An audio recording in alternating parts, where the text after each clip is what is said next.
di Papa Francesco, il dolore, la preghiera dei fedeli trevigiani, la commozione del vescovo Tomasi ha illuminato un mondo buio, dice proprio il vescovo. Stasera terrà una veglia di preghiere in Duomo.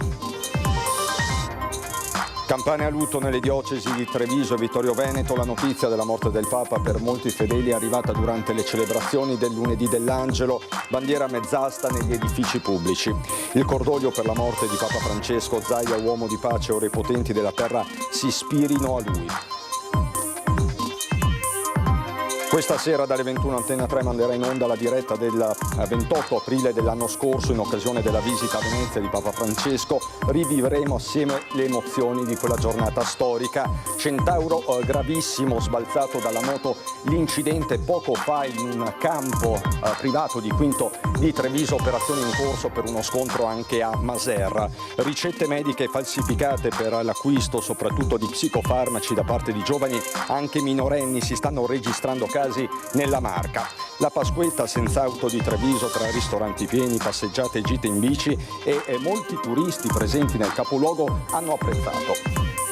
Nonostante il tempo incerto e le previsioni poco confortanti, c'è chi non ha rinunciato alla tradizione del picnic sul Piave e della grigliata di Pasquetta.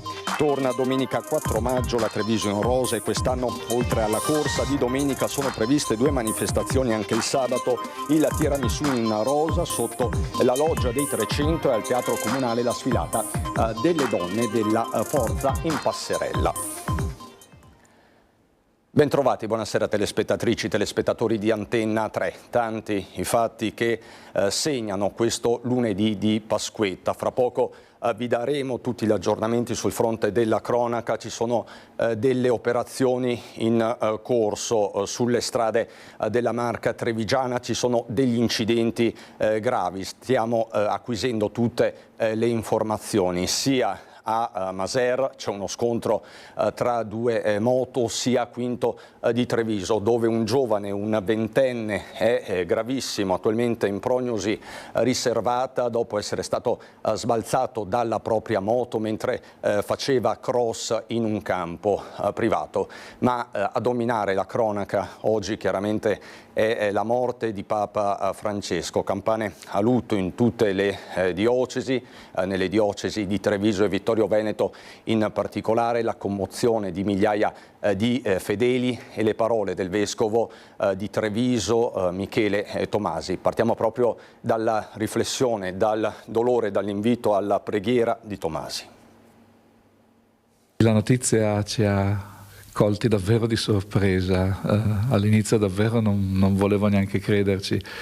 Certo sapevamo delle condizioni di salute, le abbiamo visti tutti, di Papa Francesco, ma che fosse una cosa così repentina davvero non me lo aspettavo e penso che non se lo aspettasse nessuno. Non nasconde il suo sgomento Monsignor Michele Tomasi, che nel giorno del dolore dà voce alla Chiesa trevigiana. Migliaia i fedeli che hanno saputo della morte di Papa Francesco nel corso delle celebrazioni del lunedì dell'Angelo. Tanti si sono raccolti in preghiera, anche in Duomo. Tutte le chiese della diocesi hanno suonato le campane a lutto, a Treviso i rintocchi poco prima del mezzogiorno.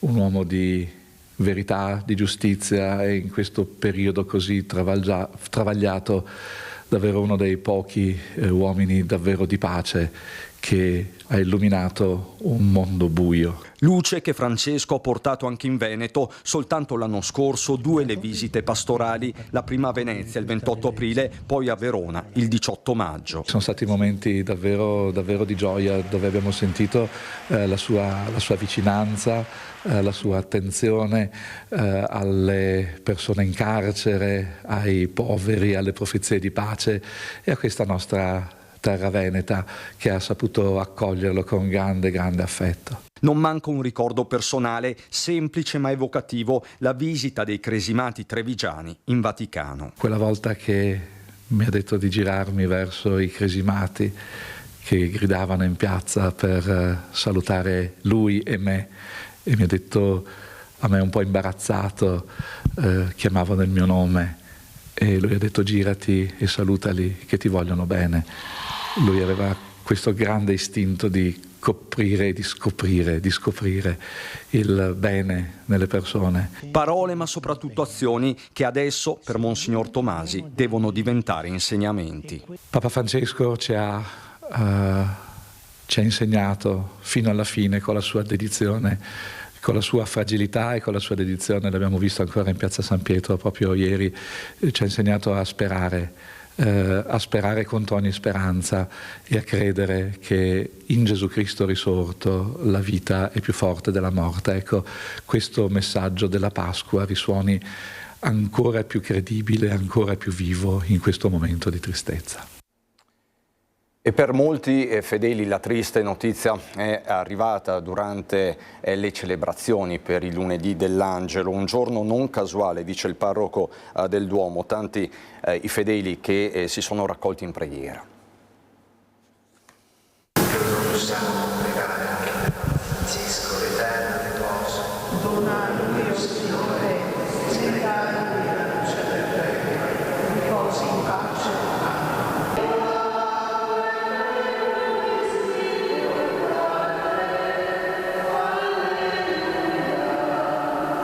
Preghiere, canti e lacrime. C'è incredulità tra i fedeli trevigiani in quello che doveva essere un giorno di festa. Al Duomo è Don Mario Salviato ad annunciare la morte di Francesco durante le messe del mattino. Più di qualcuno non lo sapeva, perché anch'io l'ho saputo verso le 9:30, non prima, e quindi mi stavo preparando per la messa, non potevo non dirlo all'inizio della celebrazione.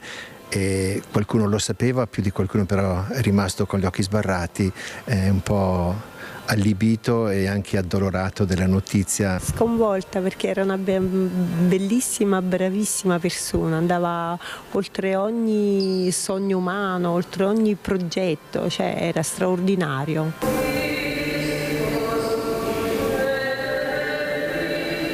Era un Papa che ha dato molto alla Chiesa, ha dato dei forti cambiamenti e speriamo che nel prossimo Papa ci sia sempre un'evoluzione migliore nella Chiesa. Mi dispiace, è un giorno triste. Quando muore il Papa è sempre un dispiacere.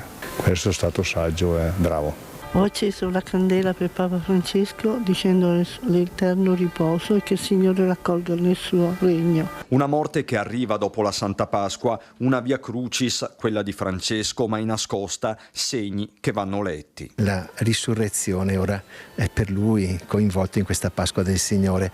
Sono date che restano sempre segno di provvidenza, come è stata per San Papa Giovanni Paolo II, la Domenica della Misericordia, la domenica che lui aveva voluto e desiderato per la Chiesa, è stata la data della sua morte. Ora per Papa Francesco il lunedì dell'Angelo, il giorno proprio del lunedì dell'Angelo, anche per lui la chiamata al cielo. E vanno lette secondo me, secondo uno sguardo anche di provvidenza, non soltanto delle date così come fossero nulla. Credo che il Signore sta effettivamente mandandoci anche dei segni da leggere in questo modo. E mentre le campane suonano a lutto, il dolore è forte, fuori e dentro la chiesa. Abbiamo appena sentito le campane, ci dispiace enormemente per la mancanza del nostro grande Papa proprio nell'anno del Giubileo.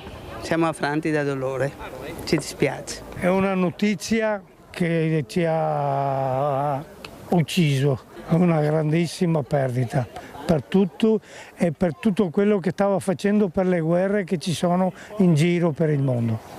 Siamo affranti, siamo distrutti.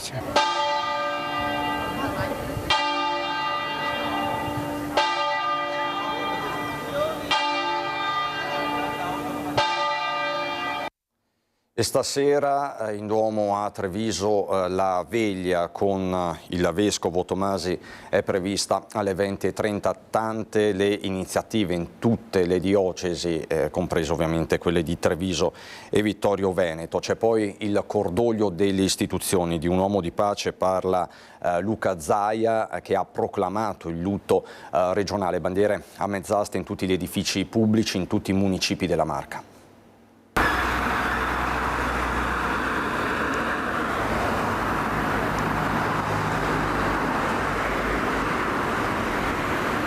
È una causa molto importante e sono andato su subito.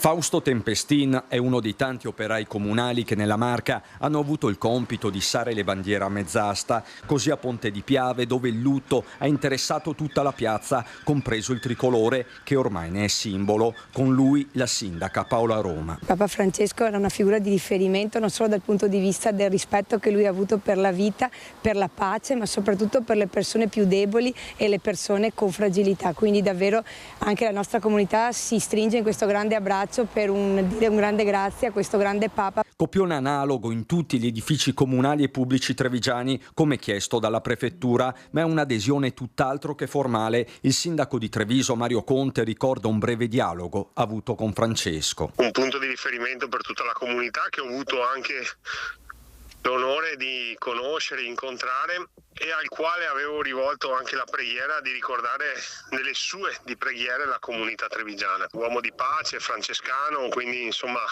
una persona che metteva al centro le persone. Il pontefice del popolo e della pace, non ti dimenticheremo. Il messaggio del presidente della provincia e sindaco di Castelfranco Stefano Marcon, mentre di un esempio luminoso di dedizione e speranza parla il segretario del Partito Democratico Veneto Andrea Martella, instancabile testimone di misericordia, dialogo e giustizia, le parole usate invece da Luca De Carlo, coordinatore veneto di Fratelli d'Italia. Il presidente Luca Zaia, che lo aveva accolto l'anno scorso sia a Venezia che a Verona, ricorda Francesco soprattutto come uomo di pace. Spero che tutti quelli che i grandi del mondo in questo momento mandano messaggi di cordoglio per la morte del Papa, per la scomparsa di Papa Francesco, sappiano che l'unico modo per onorare la sua figura e tutto quello che è stato è quello di lavorare per la pace. È stato il Papa degli ultimi, è stato il Papa che ha dato voce a chi voce non ha, è stato il Papa che amava dire che la Chiesa Cattolica è come un ospedale da campo che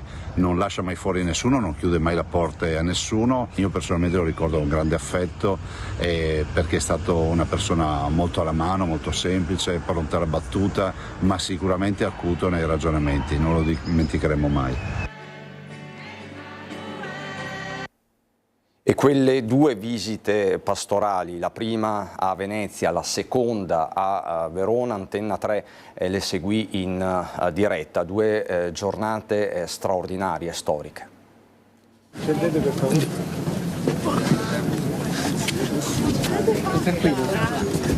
Come sta? Posso chiedere l'abbraccio di Venezia? Come l'ha trovato? Un po' fresca. E questa visita in carcere? Il carcere sempre è una preferenza per me. Sa che tutta Venezia prega per lei?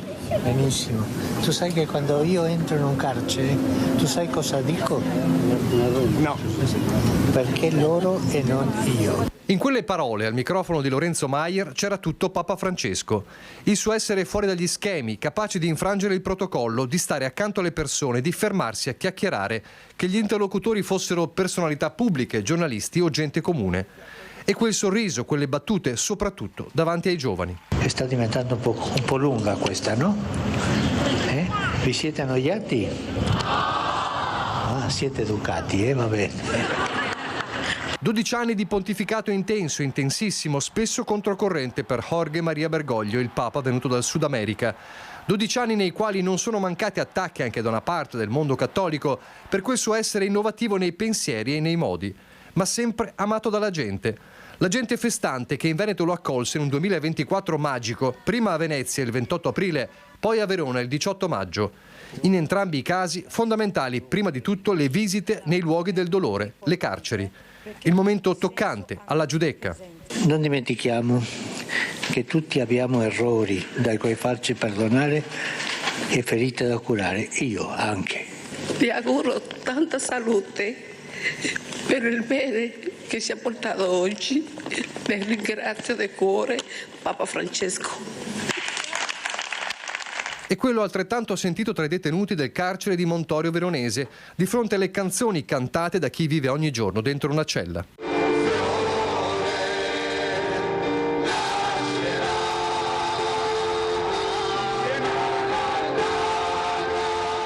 Poi loro, i bambini e i giovani, con i quali Francesco aveva il rapporto più bello.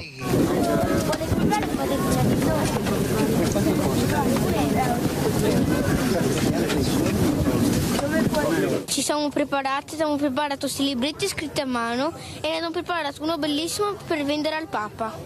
E cosa c'è scritto? Libretto dei vostri sogni. E qual è un sogno? Un sogno è un tuo desiderio. Ah, ok. Ha anche dato un soldino, è vero? Sì, però non ci ha dato proprio un soldino, le avevamo detto che costa €1, però lui ce ne ha dati 5. A Venezia il messaggio per i ragazzi: alzati e vai, tendere una mano per rialzare chi è caduto. E un appello chiaro. Lascia il cellulare e incontra le persone. Il cellulare è molto utile, per comunicarsi è utile, ma state attenti quando il cellulare ti impedisce di incontrare le persone. A Verona invece l'incontro con i bimbi a San Zeno. Sentite una cosa, non avere paura di andare controcorrente se voi volete fare una cosa buona. Avete capito? Sì. E dobbiamo avere paura di andare controcorrente? Ah, siete bravi, eh? Grazie cari, grazie. I grandi temi del mondo sempre nella sua agenda. Il pontefice che fece dell'ambiente il centro focale di un'enciclica, la Laudato Si. Il Papa più green della storia della Santa Sede lanciava il monito da Piazza San Marco. I cambiamenti climatici che hanno un impatto sulle acque della laguna e sul territorio, la fragilità delle costruzioni dei beni culturali, ma anche quella delle persone. A Verona invece, tra l'arena e la folla immensa del Bentegodi, il momento di ricordare che la pace è il bene più grande, come in quell'abbraccio ai due testimoni, un israeliano e un palestinese, colpiti dalla guerra che aveva loro tolto i propri cari.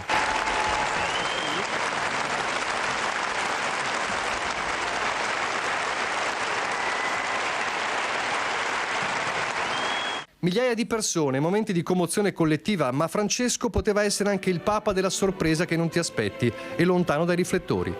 Più di una telefonata, anche in Veneto, direttamente dalla Santa Sede, a protagonisti di storie che aveva appreso sui giornali o in televisione, come quella al cappellano dell'ospedale Covid di Schiavonia, Don Marco Galante. Un Papa di tutti e con tutti, come ricordavano i ragazzi di Venezia e di Verona, in quelle giornate impossibili da dimenticare.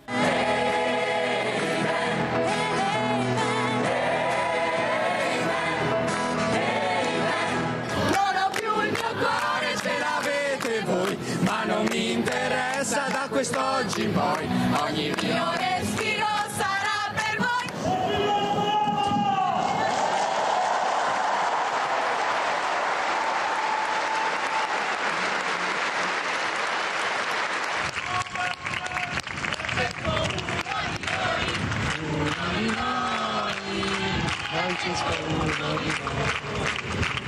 Vi benedica Dio Onnipotente, Padre, il Figlio, lo Spirito Santo.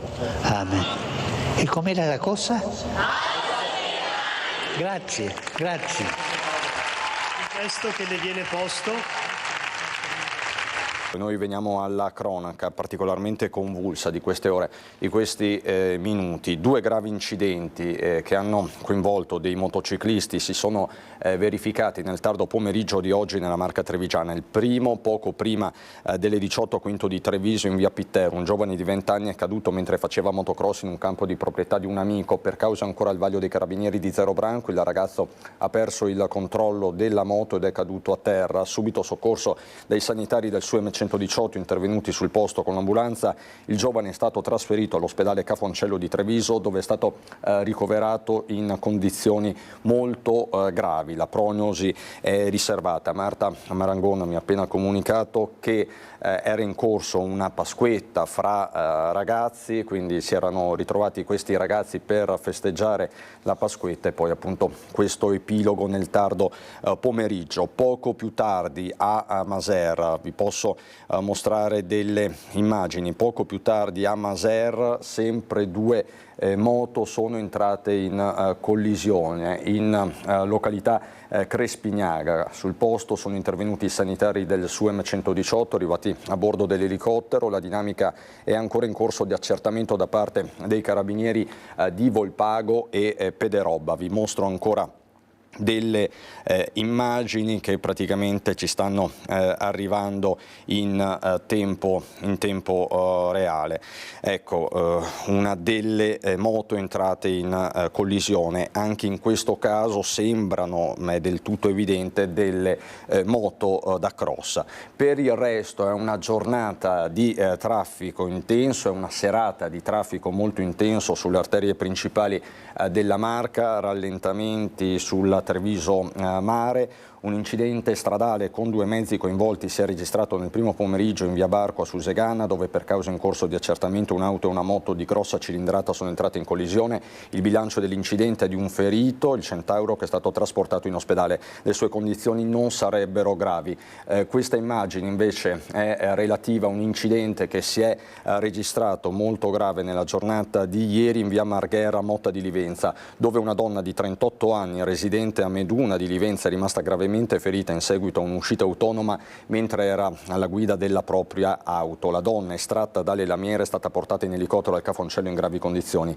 Con la sua auto è finita nel fosso a bordo strada schiantandosi contro un muretto. Tra l'altro la mattinata di oggi è iniziata con un intervento dei Vigili del Fuoco a Solighetto di Pieve di Soligo per del fumo in una taverna. 2 le persone rimaste lievemente intossicate, quindi questo il bilancio al momento di una Pasquetta particolarmente difficile sul fronte dei soccorsi. Parliamo adesso di ricette mediche falsificate per l'acquisto soprattutto di psicofarmaci da parte di giovani e anche minorenni. È un appello preciso, un'allerta precisa, alquanto grave, che parte da Farmacie Unite. Negli ultimi giorni nel nostro territorio trevigiano si sono avvicendate una serie di episodi effettivamente preoccupanti. Sono arrivate delle segnalazioni da parte di alcuni colleghi della presenza di ricette un po' sospette provenienti anche da regioni limitrofe e di medici in cui magari il codice fiscale o il numero di telefono risultava essere incongruente con quanto dichiarato sulla ricetta. Ricette mediche falsificate anche in formato dematerializzato per acquistare soprattutto psicofarmaci. A lanciare l'allarme l'Ordine dei farmacisti, che ha ribadito la pericolosità della situazione, e Farmacie Unite in questi giorni ha diffuso una circolare tra gli associati invitando a prestare la massima attenzione soprattutto nel dispensare i farmaci a giovani e minorenni. Il più delle volte si tratta di opiacei, farmaci che vengono utilizzati per la terapia del dolore, che inevitabilmente sembrerebbero molto vicini a quello che noi identifichiamo come droga di strada. Invece sono prodotti inevitabilmente che troviamo nelle nostre case, nelle nostre farmacie, e vengono utilizzati proprio per la terapia del dolore. Sono farmaci che vengono utilizzati per indurre una sedazione, ma che al contempo creano euforia e possono naturalmente avere un'azione molto simile a quella degli stupefacenti, e quindi vanno monitorati e utilizzati solo sotto controllo medico. L'uso scorretto di questi medicinali può avere conseguenze molto gravi, anche letali. Creano una dipendenza in tempi molto rapidi e in alcuni casi, se utilizzati in alte dosi o in cocktail con altri medicinali, possono provocare addirittura anche la morte per overdose. Di qui l'allerta ai farmacisti affinché individuino quelle situazioni di dubbio utilizzo dei medicinali. Il farmacista non è un mero distributore di medicinali, ma deve essere proprio un supporto, un aiuto sia alla popolazione, e laddove ravveda delle situazioni sospette, soprattutto di ragazzi molto giovani con prescrizioni così particolari, ci sia effettivamente una diretta comunicazione, se è possibile, col medico prescrittore o con gli ordini e con l'associazione, in modo da riuscire a arginare questo pericolo. Pasquetta segnata da tanti fatti, su tutti ovviamente la morte di Papa Francesco, ma comunque una giornata di festa, tante le persone che si sono registrate a Treviso tra riti e intrattenimento. Treviso poi oltretutto anche turisticamente è aumentato notevolmente negli ultimi anni, non da poco. Soddisfatti? Sì, soddisfattissimi. Pasquetta a Treviso, tanti turisti in gita, i trevigiani che visto il tempo incerto hanno preferito rimanere in città e così anche per il pranzo di Pasquetta i ristoranti hanno registrato il pienone con la tradizione che ha trionfato nei menù. Asparagi, visto che c'è la stagione grande di asparagi adesso, l'agnello al forno, non capretto ma l'agnello al forno, e rimane sempre in tema comunque il baccalà con la polenta e il radicchio, verdon e fasioi, che sono i piatti più tipici nostri trevigiani, e la faraona con la peverada e polenta.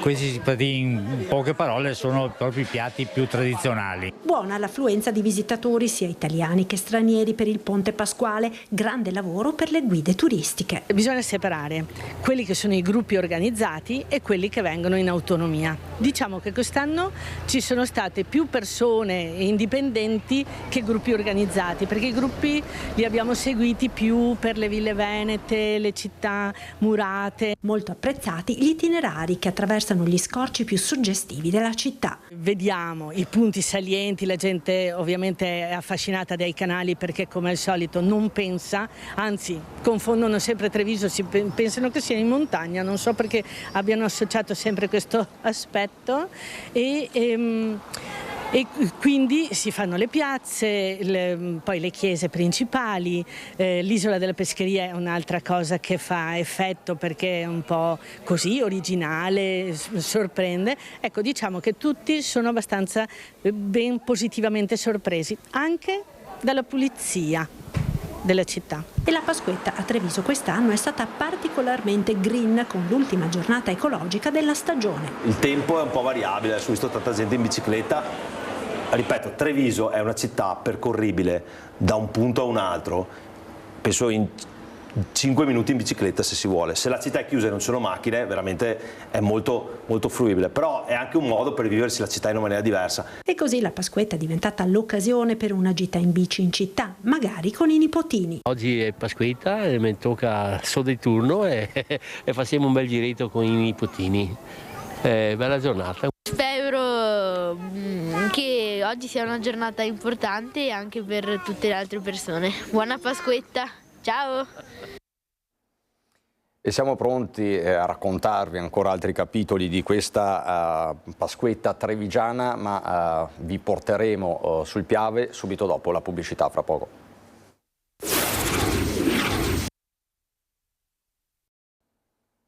Di nuovo in diretta per raccontarvi questa Pasquetta nella Marca trevigiana. Prima siamo stati a Treviso, adesso andiamo sul Piave.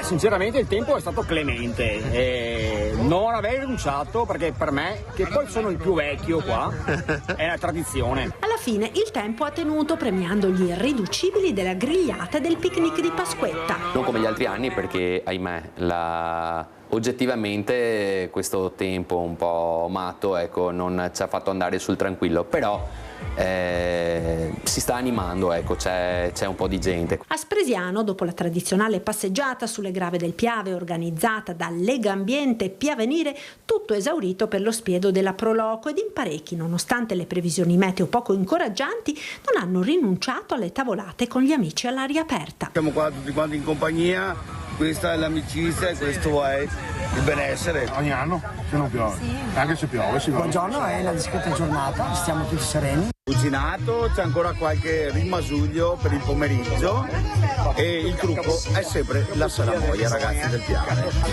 Tutto bene, ogni anno si viene al Piave. Poca affluenza invece tra San Biagio e Ponte di Piave, così come a Salettuol, dove alcuni residenti lamentano troppe limitazioni ed il picnic l'hanno organizzato nel giardino di casa. Si rivive un po' le tradizioni, ci si trova in compagnia, si passa una bella giornata. So che comunque ci sono delle zone in cui ci sono delle restrizioni, quindi non si riesce a fare dappertutto, quindi per evitare insomma problemi si fa a casa. Ma è stato fermato, non so perché, non so che problema possono creare una grigliata o una compagnia che si siede se dopo porta a casa i rifiuti, come dovrebbero fare le persone civili. Ma l'allegria e la convivialità comunque non mancano. Tutti in compagnia, si fa tutto assieme, quindi si divide la fatica, ma dopo ci si diverte. E gli operatori, soprattutto quelli del turismo e della ristorazione, guardano già ai prossimi ponti. Archiviata la Pasqua con un'occupazione media degli alberghi del 50% che ha premiato la città di Treviso e soprattutto le colline del Prosecco, gli operatori del turismo della Marca guardano i prossimi ponti primaverili. Le previsioni sono ancora nel segno dell'incertezza, soprattutto per il 25 aprile. Il 25 aprile sta soffrendo perché probabilmente teniamo presente che è una festa tipicamente italiana, quella del 25 aprile, quindi il turismo non c'è turismo straniero ma c'è il turismo italiano ed è quello che soffre maggiormente. La crisi si fa sentire un po' meglio al ponte del 1° maggio, perché il ponte del 1° maggio è un ponte invece internazionale dove anche la clientela straniera si riaffaccia con, abbiamo visto un po' le tendenze, sono un bel afflusso di clienti soprattutto dall'est Europa che sta crescendo molto, UK, quindi Gran Bretagna eccetera, un po' sottotono le destinazioni, i mercati classici, quindi quello tedesco, austriaco e francese. Grande ottimismo sulle colline UNESCO, dove la bellezza del paesaggio, l'enogastronomia assieme all'offerta di proposte sportive per gli amanti della bici e del trekking continuano ad attirare visitatori sia italiani che stranieri. Questo trend positivo, questo più 9% di arrivi e di presenze sul nostro territorio rispetto al 2023 ha fatto sì che in primis il 2024 ma anche il 2025 ci permetta di dire che siamo comunque il territorio più ricercato da parte dei turisti, sia stranieri ma anche dal turista italiano che viene a vedere e a gustare quello che è il nostro territorio delle colline, patrimonio dell'umanità. E a proposito di eventi, già si guarda alla Treviso in rosa. È iniziato il conto alla rovescia per la grande festa che ogni anno accompagna la Treviso in rosa, giunta all'11ª edizione. Una corsa o passeggiata, a seconda della preparazione e della voglia delle partecipanti, che alla fine si trasforma in una grande festa che attraversa tutta la città. Già 8.000 le iscrizioni, ma c'è tempo fino al 27 aprile per registrarsi e contribuire a superare il record delle oltre 10.500 iscritte dell'anno scorso. L'invito appunto è: andatevi a iscrivere e raggiungiamo l'obiettivo, un obiettivo comunque importante, perché Treviso è la rosa in assoluto più numerosa d'Italia. E la manifestazione 2025 per la prima volta, oltre alla corsa di domenica 4 maggio, si estenderà all'intero fine settimana con 2 eventi anche il sabato. Tiramisù in rosa sotto la loggia del Palazzo di Trecento nel pomeriggio del sabato alle 5:30 e poi la sera una cosa bellissima, ovvero presso il Teatro Comunale ci sarà l'esibizione e la sfilata delle modelle della Forza in Passerella.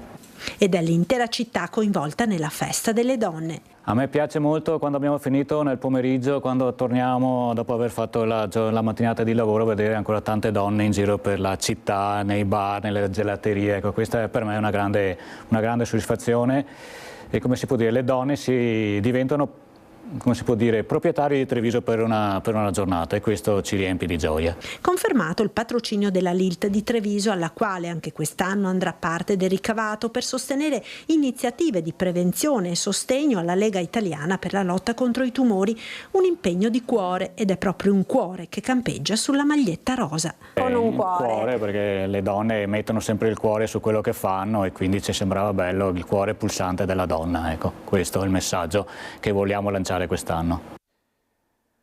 E l'associazione Club Amici del Cuore, alla presenza del sindaco di Vedelago Giuseppe Romano e dell'assessore Dennis Braccio, ha donato un defibrillatore all'associazione San Martino, un'iniziativa di grande valore che testimonia un profondo senso di responsabilità civica e attenzione verso il bene collettivo, spiegano dal Comune. La scelta di dotare l'associazione di uno strumento salvavita così essenziale rappresenta un concreto esempio di solidarietà e impegno per la tutela della salute pubblica. Così dunque a Vedelago. Prima edizione del progetto Il Verde che Cura, promosso dal gruppo giardinieri di Confartigianato Marca Trevigiana per realizzare giardini terapeutici. Ma ci spiega tutto Francesca Bozza. Quando un giardino con le sue piante e i suoi fiori non è solo un'oasi verde ma assume una funzione terapeutica, nel Brolo del monastero cistercense di San Giacomo di Veglia trova spazio ora un giardino dedicato alla cura di persone affette da disturbi dello spettro autistico. Il progetto Il Verde che Cura dei giardinieri di Confartigianato Imprese Marca Trevigiana ha visto 1 o 2 giorni di workshop per insegnare ai professionisti del verde come allestire un'area che risponda alle esigenze di chi ne usufruirà. A seconda di come viene realizzato il giardino, che sarebbe la stessa metodologia di fare un giardino normale, viene alcune essenze, alcune piante messe in determinata maniera, quindi sono aiuole, sono delle piccole siepi. E la particolarità del giardino per un soggetto affetto da autismo, sappiamo bene, ha bisogno sempre di essere a riparo, dove si possa sentire protetto, non scoperto, per dire in parole povere. Ecco, saranno creati dei punti mettendo le mani alle piante, creare degli spazi dove uno si può anche riparare e ha sotto controllo tutta la situazione.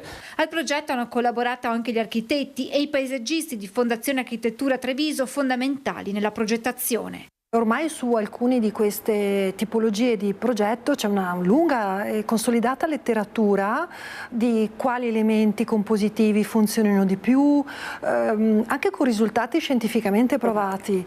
Una volta realizzato il giardino, che sarà inaugurato nel mese di maggio, aggiunge il presidente Cazziolati, seguirà un incontro con gli operatori sanitari in collaborazione con l'USL2 sui benefici che spazi appositamente progettati apportano alla qualità del vivere delle persone affette da malattie di varia natura, con una diminuzione, come dimostrato da studi scientifici, anche della somministrazione di farmaci. L'obiettivo è quello di allargare l'esperienza ad altre patologie. Il nostro desiderio sarebbe quello di riuscire a realizzare almeno un giardino per beneficio terapeutico, diciamo, almeno per ogni patologia esistente. Questa sarebbe l'idea. Per quello abbiamo coinvolto anche l'USL2 di Treviso. E veniamo alla nostra rubrica storica. In queste settimane ci siamo occupati della Berco e dell'esubero dei lavoratori delle fabbriche di Copparo e Castelfranco, un settore che era legato all'industria degli armamenti, in particolare quando il sito castellano era della Simmel e si producevano fondelli, pensate, per le bombe. Proprio per non dimenticare, questa sera per la rubrica La nostra storia vi riproponiamo un servizio sui lavoratori della Simmel datato 23 aprile 1987.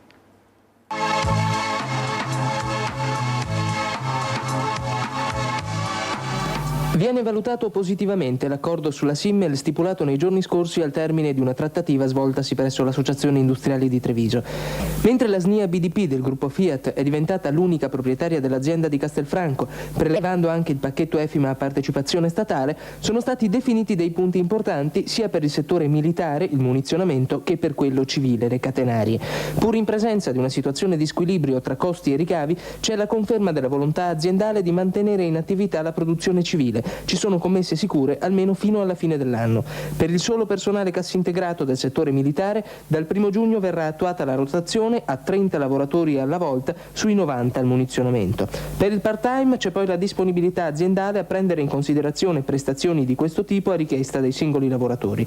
Questi i punti salienti. La valutazione del sindacato. Elio Bressan, segretario generale della FIMCISL Destra Piave.